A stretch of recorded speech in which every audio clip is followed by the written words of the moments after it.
नमस्कार विद्यार्थी मित्रांनो, स्वागत आहे आपल्या यूट्यूब चॅनल ज्याचं नाव आहे मोहित मोटिवेटेड एक्झाम चॅनल। आज आपण बघणार आहोत महा-टी-ई-टी म्हणजे महाराष्ट्र राज्य शिक्षक पात्रता परीक्षा पेपर 1 आणि पेपर 2 मधील बालमानसशास्त्र आणि अध्यापनशास्त्र या विषयाशी निगडीत असणारे प्रश्नसंच। चला तर मग सुरुवात करूया व्हिडिओला।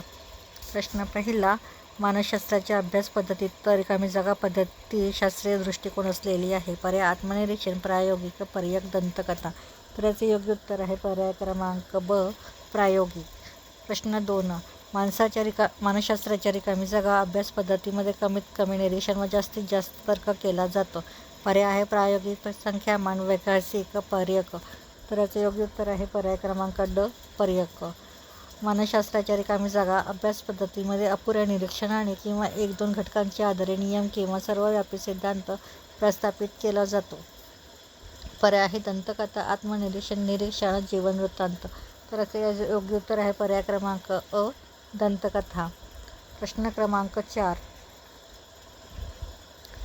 मानसशास्त्राच्या रिकामी जागा अभ्यास पद्धतीमध्ये प्रायोजक व प्रयोज्य एकच असतात। पर्याय आहे प्रायोजक, संख्यामान, आत्मनिरीक्षण, वैकल्पिक। तर याचे योग्य उत्तर आहे पर्याय क्रमांक क, आत्मनिरीक्षण। प्रश्न 5, प्रत्यक्ष प्रचिती हा रिकामी जागा मानसशास्त्राचा अभ्यास पद्धतीचा विशेष गुण आहे। पर्याय आहे आत्मनिरीक्षण, प्रायोगिक, जीवनवृत्तांत, वैकल्पिक। तर याचे योग्य उत्तर आहे पर्याय क्रमांक अ, आत्मनिरीक्षण। प्रश्न क्रमांक 6, लहान मुले, मतिमंद मुले, मनोविकृती असणारी माणसे यांच्या अभ्यासासाठी मानसशास्त्राची रिकामी जागा पद्धती योग्य आहे। पर्याय आहे जीवनवृत्तांत, बाह्य निरीक्षण, दंतकथा, वैकल्पिक। तर याचे योग्य उत्तर आहे पर्याय क्रमांक ब, बाह्य निरीक्षण।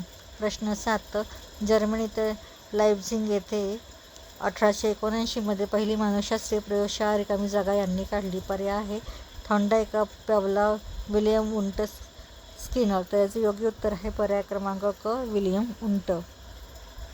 प्रश्न क्रमांक 8, मानसशास्त्राची रिकामी जागा पद्धती वस्तुनिष्ठ व शास्त्रशुद्ध आहे। पर्याय आहे जीवनवृत्तांत, प्रायोगिक, निरीक्षण, पर्यक। तर याचे योग्य उत्तर आहे पर्याय क्रमांक ब, प्रायोगिक। प्रश्न क्रमांक 9, एकाच वयाच्या हजारो मुलांची बुद्धिमत्ता पडताळून पाहिल्यावर बुद्धिमान व मंद अशा केवळ 2 गटात मुलांची विभागणी करता येईल की अन्य प्रकारे वर्गीकरण करता येईल? अशा प्रश्नांची उत्तरे रिकामी जागा मानसशास्त्र पद्धतीमुळे देता येतील। पर्याय आहे निरीक्षण, वैकल्पिक, जीवनवृत्तांत, संख्यामान। तर याचे योग्य उत्तर आहे पर्याय क्रमांक ड, संख्यामान।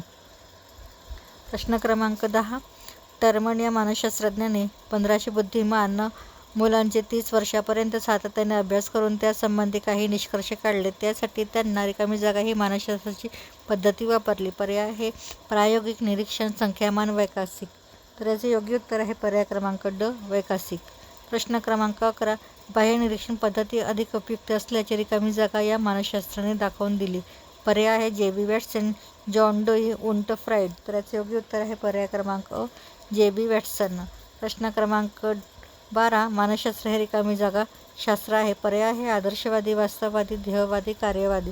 तर याचे योग्य उत्तर आहे पर्याय क्रमांक ब, वास्तववादी। प्रश्न क्रमांक 13, ॲरिस्टॉटल रिकामी जागा देशातील तत्त्ववेत्ता होता। पर्याय आहे ग्रीक, जर्मन, अमेरिका, इटली। तर याचे योग्य उत्तर आहे पर्याय क्रमांक अ, ग्रीक।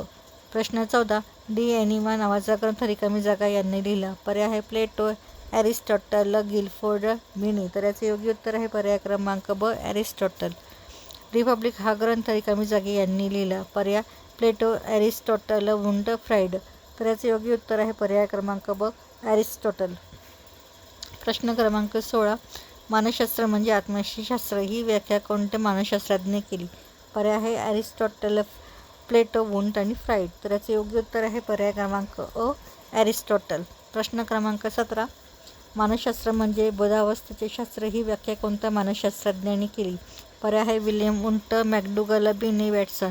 तर याचे योग्य उत्तर आहे पर्याय क्रमांक क, बिनी। प्रश्न क्रमांक 18, मानसशास्त्र म्हणजे मनाचे शास्त्र ही व्याख्या कोणत्या मानसशास्त्रज्ञाने केली? पर्याय आहे विल्यम वुंट, मॅकडुगल, बिनी, प्लेटो। तर याचे योग्य उत्तर आहे पर्याय क्रमांक अ, विल्यम वुंट।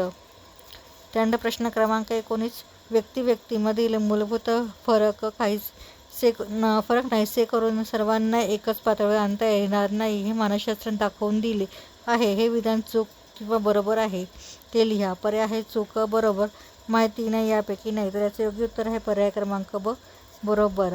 तर ही होती महा-टी-ई-टीच्या संदर्भात पेपर 1 आणि पेपर 2 मधील बालमानसशास्त्र आणि अध्यापनशास्त्र या विषय निगडीत प्रश्नसंच. हे प्रश्नसंच तुम्हाला येणाऱ्या परीक्षेमध्ये अत्यंत उपयोगी असे ठरणार आहेत. व्हिडिओ आवडल्यास व्हिडिओला लाईक करा, कमेंट्स करा, जास्तीत जास्त व्हिडिओ शेअर करा आणि चॅनलवर जर नवीन असाल तर चॅनलला सबस्क्राईब करायला विसरू नका.